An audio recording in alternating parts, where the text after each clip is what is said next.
Morning everyone, मैं जागृति। आज मैं आपके सामने इस मुद्रा के बारे में सब कुछ चर्चा फाइनल कर दूंगी कि कैसे कैसे कौन कौन सी और मुद्राएं हैं उनके बारे में भी सब बता दूंगी। और आज से ही मुद्रा का सारा टॉपिक ख़त्म हो जाएगा। बहुत लंबा है मुद्रा का टॉपिक, बहुत सारी मुद्राएं भी हैं, तो उसको शॉर्ट में कुछ मुद्राओं को लेते हुए हम ये टॉपिक ख़त्म करेंगे। और आगे अगर कभी भी आप लोगों का डिटेल में जानने की इच्छा है तो आप प्लीज़ कमेंट बॉक्स में कमेंट करके मुझे बताइए। फिर हम लोग कल से नया टॉपिक शुरू करेंगे। तो आज हम मुद्रा के बारे में जान के थोड़ा बहुत वहीं से एंड कर देंगे। तो आज हम जानेंगे खेचरी मुद्रा के बारे में कि खेचरी मुद्रा में क्या कैसे क्या फ़ायदे हैं, कैसे करना है, तो इसके बारे में हम जानेंगे। तो सबसे पहले खेचरी, खे का मतलब होता है कि शून्य, खे का मतलब है शून्य और चरी का मतलब है चरण करना, यानी हमें शून्य में विचरण करना है।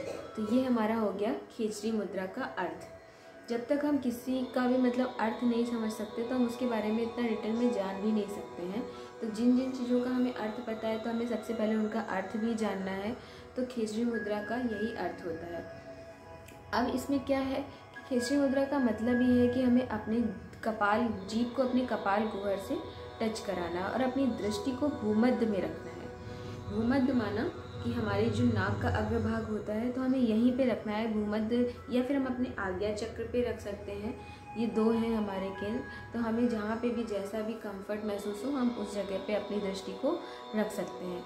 उसके बाद खेचरी मुद्रा में क्या होता है, काटन, चालन, दोहन, ये तीन चीज़ें होती हैं। काटन, चालन, दोहन।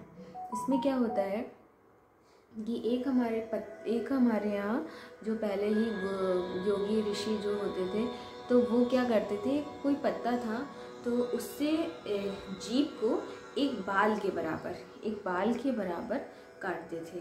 तो वो पत्ते से जीभ को बाल के बराबर काटते थे और उसके बाद काटने के बाद फिर उसमें सेंधा नमक लगाते थे या फिर मक्खन उसमें लगाते थे।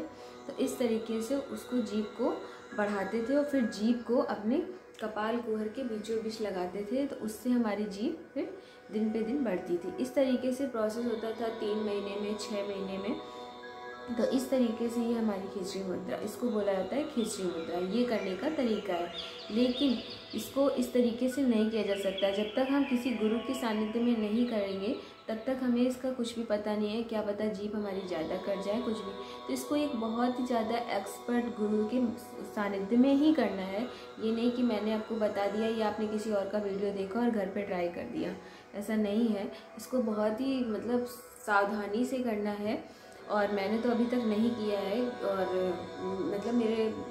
मेरी तो इच्छा है, लेकिन अभी मेरे गुरु मुझे मना कर रहे हैं, इसलिए मैंने नहीं किया है अभी। और आप लोगों से भी यही कहना है कि इसको बहुत ही सावधानी से और किसी बहुत अच्छे गुरु के सानिध्य में ही करना है। अच्छा, इसके फ़ायदे ये हैं कि इससे एक तो सबसे पहले हमारी जो जीवा होती है उसमें सरस्वती विराजमान हो जाती है, सबसे पहला। दूसरा कि जब भी हम ये करेंगे तो हमें अपने आज्ञा चक्र पे ध्यान रखते हुए ही करना है। और उसके बाद फिर हमें जैसे क्या कहते हैं, हमें जो भी चीज़ों की इच्छाएं होती हैं ना, वो हमारी इच्छाएं पूरी हो जाती हैं।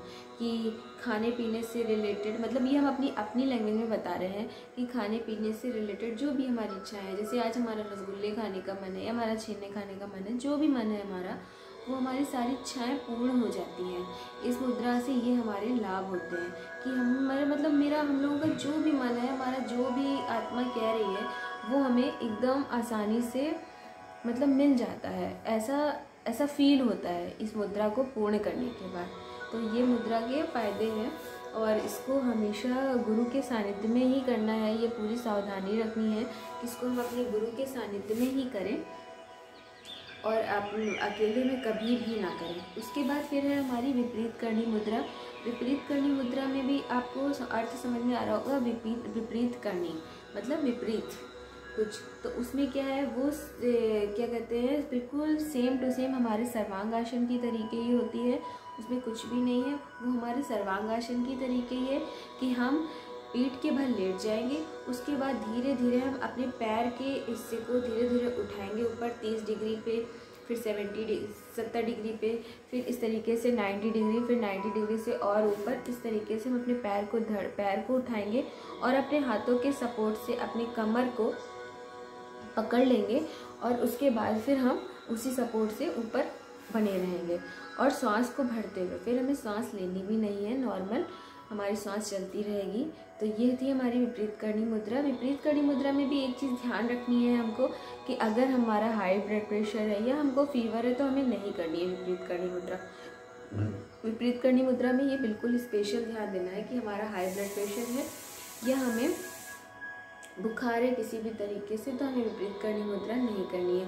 इसमें हमारी सूर्य नाड़ी और चंद्र नाड़ी पे इफ़ेक्ट पड़ता है और इससे हमारी क्या कहते हैं शक्ति, मतलब हम मेरे अंदर तेज वीर बहुत ज़्यादा आ जाता है और इससे हमारी एज पे भी इफ़ेक्ट पड़ता है। इससे हमारा एज में भी बहुत ज़्यादा फ़ायदेमंद होता है और ये हमारे पूरे चेस्ट के ऊपर वाले पार्ट में सबसे ज़्यादा इफ़ेक्ट करता है। इसलिए विपरीत करणी मुद्रा मुझे लगता है कि सबको ही करना चाहिए और जो एक एज में है, तो जो ज़्यादा एज के हो गए हैं उनको वो नहीं करना चाहते तो ना करें, और जिनको ब्लड प्रेशर की प्रॉब्लम है वो भी बिल्कुल ना करें।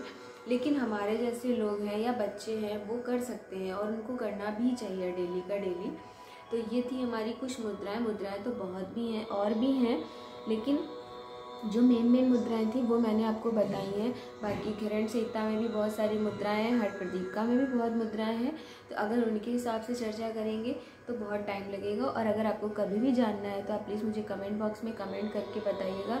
और प्लीज़ वीडियो अगर ज़रा सा भी अच्छा लगा हो तो प्लीज़ लाइक शेयर सब्सक्राइब करना ना भूलें। प्लीज़ वीडियो को लाइक शेयर सब्सक्राइब कर दें। आपके एक सब्सक्राइब से और भी ज़्यादा मेरी हिम्मत बढ़ती है, फिर मेरा और भी ज़्यादा मन होता है अच्छे से अच्छी वीडियो लाने का। तो प्लीज़ लाइक शेयर सब्सक्राइब करना ना भूलें और शेयर भी करना ना भूलें। प्लीज़ ज़्यादा से ज़्यादा शेयर करें और पूरा वीडियो देखें। आप सभी को बहुत बहुत धन्यवाद। ओम।